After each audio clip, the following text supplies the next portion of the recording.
Comment ça va, Marion? Ça va et toi? Ça va, on a remis les lunettes parce qu'on va parler de Blanquer dans la tempête.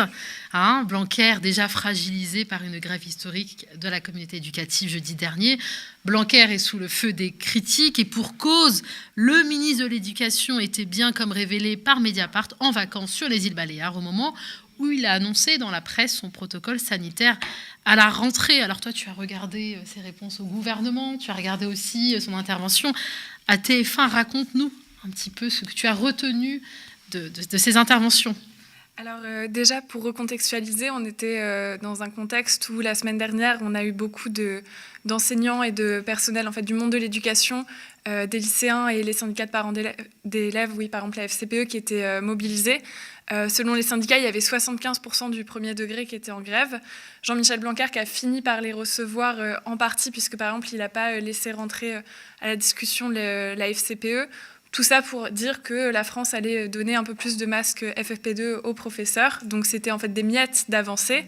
Ajouter à cela donc le fait que début janvier, Jean-Michel Blanquer il a eu le temps d'aller à un colloque à la Sorbonne, un colloque sur la déconstruction, où en fait on avait tout un tas d'universitaires, de gens plus ou moins réactionnaires qui se disaient qu'après toute la déconstruction, les polémiques sur ce qu'ils appellent les woke, leur fantasme d'islamo-gauchisme et toutes ces choses en fait qui n'existent pas, ils se sont dit il est temps de reconstruire l'université. Et donc ce colloque a été assez critiqué sur les réseaux sociaux par tout un tas de professeurs, d'universitaires, de scientifiques. Jean-Michel Blanquer a aussi eu le temps d'aller à ce colloque. On ne sait pas trop ce qu'il y a fait, mais bon, en tout cas il y était. Du coup, ensuite, ça a été la déflagration avec cet article avant-hier dans Mediapart. Cet article donc, qui nous a révélé que Jean-Michel Blanquer était à Ibiza au moment de la parution de ce protocole sanitaire. Un protocole qui avait été critiqué comme étant sorti très tardivement. Il était sorti le dimanche à 16h30 à peu près sur Le Parisien. Donc les enseignants, les parents d'élèves qui ont enfin pu voir le protocole, quand ils ont cliqué dessus, ils ont vu que c'était réservé aux abonnés. Donc en fait, ils n'ont pas pu accéder au protocole, ce qui est assez scandaleux. Et donc, en plus de ça, donc, on apprend que Jean-Michel Blanquer était en vacances à Ibiza à ce moment-là. Et on a quelques images donc, des débats à l'Assemblée nationale. Les révélations d'hier du site Mediapart, je le dis, ajoutent de l'indignation à la colère. Soyons précis, où est le problème ? Si nous avons bien compris, dès le vendredi 31 décembre, le ministère de la Santé avait établi un protocole sanitaire. Il était fixé dès le samedi 1er janvier à l'Éducation nationale. Mais le ministre a préféré s'engager dans une opération de communication, donnant une interview samedi, prenant le temps, acceptant que son interview soit publiée le 2 janvier, quelques heures avant la rentrée. Que de temps perdu pour une simple opération de communication qui a mis dans l'embarras toute une profession et les parents. Mais le pire, c'est que cette interview était accompagnée de photos flatteuses du ministre, tout à sa tâche dans son bureau, alors qu'il était en réalité au même moment à Ibiza, lieu peu connu, avouons-le, pour le recueillement. Oui, je le dis clairement, devant tant de temps perdu, devant l'obsession de la com', devant tant d'erreurs de fond comme de forme, il est temps que le ministre démissionne. D'abord, est-ce que j'avais le droit de prendre quelques jours de congé après cette année ? Est-ce qu'il y a des réunions ou des éléments que je devais faire pendant cette période que je n'ai pas fait à cause de ça ? Non, bien sûr. Et troisièmement, est-ce que les décisions auraient été différentes si j'avais été ailleurs ? Non plus. Donc, il y a, je le reconnais, une symbolique. Il se trouve que le lieu que j'ai choisi, j'aurais dû en choisir sans doute un autre. La symbolique, je la regrette. Mais pour le reste, Madame la députée, depuis 2 ans, avec la majorité, avec mes équipes, avec tous les professeurs de France, nous tenons la politique de l'école ouverte. C'est cela qui est l'essentiel et nous ne nous perdons pas dans l'accessoire. L'accessoire. On rappelle quand même qu'à gauche et l'extrême gauche, on appelle à la démission du ministre et à la droite, on reproche à Jean-Michel Blanquer cette gestion chaotique de la crise sanitaire au sein de l'école. Tout à fait. En fait, hier, quand on regardait les questions au gouvernement, il n'y a pas eu tant de questions que ça, en fait, adressées à Jean-Michel Blanquer. Il y en a eu 2. Et il y en a eu un certain nombre aussi adressées à Frédérique Vidal. Pour un peu reprendre un peu de hauteur, on est quand même dans un contexte où, par exemple, Emmanuel Macron, la semaine dernière, il a dit que l'université française, telle qu'on la connaissait, c'était plus possible et que, sans doute, il allait falloir augmenter les frais d'inscription. Donc on est quand même à un moment où le gouvernement, là, il est en train, après du coup des années de casse, de continuer à attaquer de manière de plus en plus violente le système éducatif français. Jean-Michel Blanquer, et c'est ce que souligne Alexis Corbière, en publiant l'interview en fait en différé, ça pose un autre problème. Alors oui, il était à Ibiza, la question c'était pas tant est-ce qu'il avait le droit d'être en vacances à Ibiza ou ailleurs. On peut comprendre le mécontentement du personnel éducatif qui attendait de manière assez fébrile les protocoles et que lui donc était en vacances, ça peut sembler un peu en décalage par rapport à la situation. L'autre problème qu'on découvre en lisant l'article, et c'est ce que souligne Alexis Corbière, c'est qu'en fait l'interview a été réalisée en différé et donc le protocole sanitaire, l'entretien qui est sorti dans le Parisien, il était prêt dès le samedi. Donc en fait, les 4 heures plus tard, le dimanche, c'était le soir, les gens allaient faire leur cartable, allaient dormir pour repartir à l'école le lendemain. Et bien en fait, les enseignants auraient pu avoir peut-être 24 heures de plus pour s'organiser, pour voir comment faire pour appliquer ces protocoles qui sont changeants, qui ne sont pas pratiques, qui sont difficilement applicables. Il y a aussi ça aussi qui participe en fait de la critique. Et comme depuis un peu plus d'une semaine, effectivement, on a la France Insoumise et Europe Écologie Les Verts qui appellent à la démission de Jean-Michel Blanquer. Et là, vu les nouvelles révélations et aussi tout un tas d'autres choses dont on va reparler après, on peut comprendre le sens de cette demande. Alors oui, Jean-Michel Blanquer reste droit dans ses bottes. Hein. Il reconnaît, enfin il s'excuse un peu à moitié, reconnaît donc une symbolique par rapport à ce voyage à Ibiza, mais dans le même temps, il n'envisage pas cette démission. C'est ce qu'il disait sur TF1 hier. Ouais, je crois que c'est ça. Oui, tout à fait. En fait, il a peu d'éléments de défense. C'est ce qu'on voit aussi en fait dans les mots de l'exécutif. Tous les porte-paroles d'En Marche sont montés au créneau pour le soutenir, le défendre. Ce qu'a pas exactement fait Matignon. Ils ont dit qu'ils étaient au courant qu'il était parti, mais ils ont un peu mis une distance, contrairement aux porte-paroles en fait qu'on entend dans les médias. Ce qu'on voyait aussi, ce que tu disais dans la titrologie, c'est que Jean-Michel Blanquer, il est vu comme ayant fait un mini mea culpa, le mea culpa résidant dans la symbolique du lieu où il est parti, et c'est ce qu'on a vu, en fait, c'est pas ça qui est au cœur du problème. Donc non, là, on peut imaginer que Jean-Michel Blanquer, malgré tout, il va pas démissionner, et il est défendu de manière, en fait, assez hasardeuse par les porte-paroles d'En Marche, par exemple. Comment peut-on le défendre ? Comment la majorité défend son ministre ?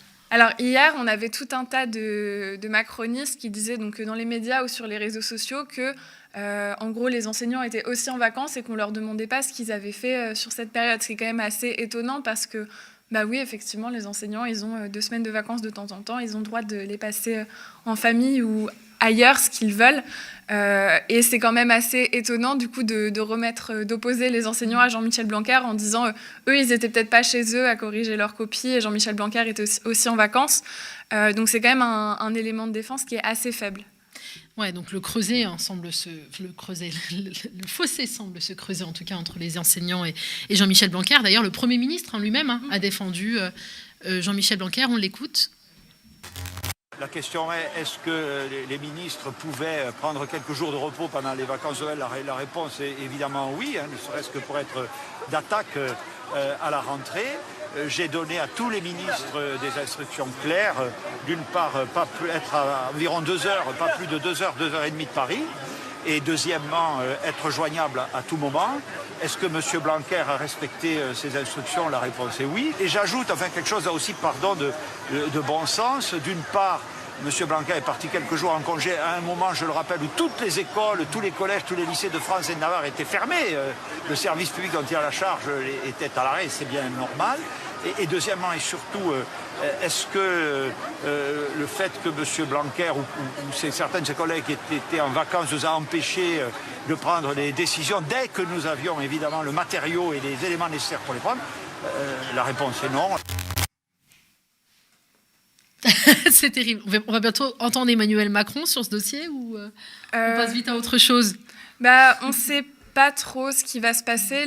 Vu les éléments de défense et le fait que tout le monde estime que finalement il a il a proféré des micro-excuses. On peut imaginer qu'il ne va pas se passer grand-chose. Après, là, on est quand même dans un contexte où la colère, elle ne va pas diminuer. C'est ce que disait Violette il y a quelques minutes. Le fait que, par exemple, la grève de demain, la manifestation qui était annoncée, elle a été interdite sous couvert que ça n'a pas été déposé à 7 jours avant en préfecture. Pour donner un élément de comparaison, la semaine dernière, il y a eu une manifestation de fascistes en fait, à Paris en hommage à Sainte-Geneviève qui était autorisée avec des violences qui ont été commises dans la rue par des membres des zouaves ou de génération identitaire. Et par contre, une manifestation des enseignants, aujourd'hui, elle est interdite. Donc, on peut imaginer que la colère ne va pas retomber et légitimement. Merci beaucoup Marion. On vient de voir ensemble que Blanquer était sous le feu des critiques. Il l'est toujours, mais il n'est pas le seul au sein de l'exécutif. Tu le disais, le chef de l'État a provoqué aussi l'indignation de l'opposition et plus globalement même de l'opinion publique il y a quelques jours. Souvenez-vous, c'était le 13 janvier dernier. Le président était au congrès de France Université. Il s'est exprimé sur le taux d'échec en première année de licence qu'il juge intolérable, et il a fustigé également l'université qui, selon lui, est trop peu professionnalisante. Mais ce qui a le plus choqué, et c'est normal, les Français, c'est surtout ses propos sur l'université, sans prix pour la plupart des étudiants, un mépris à peine dissimulé à l'endroit des boursiers et des étudiants issus des classes populaires. Les moyens financiers, s'ils sont nécessaires, ne suffisent pas à eux-mêmes. 50% des étudiants seulement se présentent aux examens de première année. Autre exemple, nous sommes dans un pays, et c'est une fierté, mais où 1 étudiant sur 3 est boursier et a pu en bénéficier. Et pourtant, nous n'avons jamais vu autant de précarité étudiante. On ne pourra pas rester durablement dans un système où l'enseignement supérieur n'a aucun prix pour la quasi-totalité des étudiants, où 1/3 des étudiants sont considérés comme boursiers et où pourtant nous avons tant de précarité étudiante et une difficulté à financer un modèle qui est beaucoup plus financé sur argent public que partout dans le monde pour répondre à la compétition internationale. Les universités ne devront d'abord plus seulement garantir l'accueil des étudiants dans une formation, mais garantir l'orientation des jeunes vers l'emploi. Demain, jeudi, il y a ce rassemblement de la communauté éducative rue de Grenelle. Alors, je ne sais pas si Marion, tu y seras, mais je sais que tu nous as concocté un top 5 bonnes raisons d'aller à ce rassemblement. Tout à fait. Donc, 5 bonnes raisons d'aller à ce rassemblement et d'appeler, comme une partie de la gauche, à la démission de Jean-Michel Blanquer. Top 1, Jean-Michel Blanquer, ou top 5, peu importe l'ordre, c'est quelqu'un qui a créé un syndicat lycéen proche de La République En Marche pour soutenir l'action du gouvernement concernant les mesures liées à l'école et qui les a vraiment arrosés, on va dire, d'argent. En 2019, il leur a donné 65 000 €. Et je crois que c'est Mediapart qui avait révélé cette affaire. Notamment, il y a eu des restaurants très chers, des nuits à l'hôtel qui ont été payées. Donc, c'est assez étonnant pour un syndicat lycéen. Autre raison, c'est quelqu'un qui fait une fixation sur l'écriture inclusive, donc ce qu'il appelle l'islamo-gauchisme, comme si l'école publique, il n'y avait pas d'autres priorités. Ensuite, c'est quelqu'un qui était DGESCO entre 2009 et 2012 et donc qui a été la personne qui a appliqué les réformes de Nicolas Sarkozy et donc qui a participé à supprimer 60 000 postes d'enseignants ainsi que la formation dédiée aux enseignants.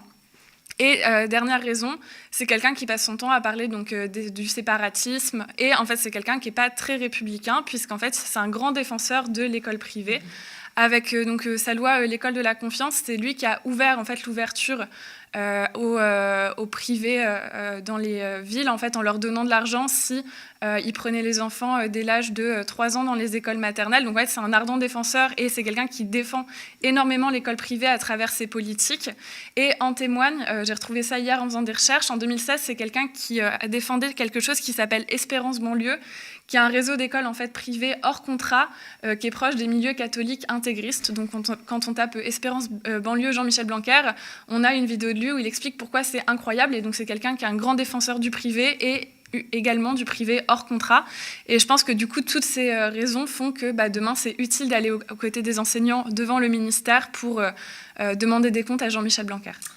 Mais écoute, moi je suis convaincue personnellement, j'en suis sûre que vous aussi, donc être proche des intégristes catholiques et lutter contre le séparatisme, c'est du Blanquer. Eh bien, on va rendre l'antenne. On vous remercie de nous avoir suivis si nombreux et nombreux. Merci pour vos soutiens.